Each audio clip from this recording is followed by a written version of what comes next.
Robots are already commonly in use in many environments not suitable for human entry. Imagine a fire scene too hot to enter, or a collapsed building structure filled with rubble and wreckage. Imagine you can't easily get in anywhere and there are no good surfaces to support wheeled or belted robots. What do? Meet Anaconda, a snake robot focused on firefighting. Anna was originally built by Sintef as a research project and a proof of concept. But she has some really impressive properties, so she's grown to be a very popular thing to see among visitors here.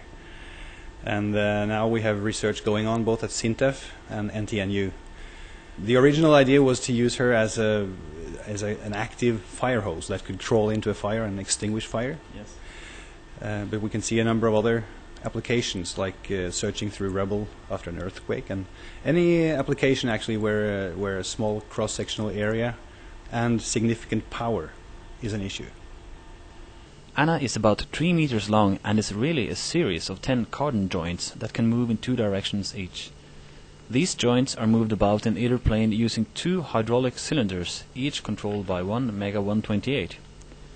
These 10 Mega 128s all hang on a TWI bus, listening for data from the brain, which is an 11th Mega 128. At any instant, the brain calculates the next angle for each joint and puts them on the TWI bus. With this done several times per second, Anna's snaky motion is produced. The brain receives its commands through a Bluetooth interface. Targeted for firefighting, Anna's motion is powered by a high-pressure water hose connected in a rear end. Using turbines, the water can also power the electronics and, of course, ultimately put out fires. The water can also be used for cooling down the robot itself by sweating, whenever that might be necessary. The angular coordinates produced by the brain Mega 128 depends on the current best mode of motion.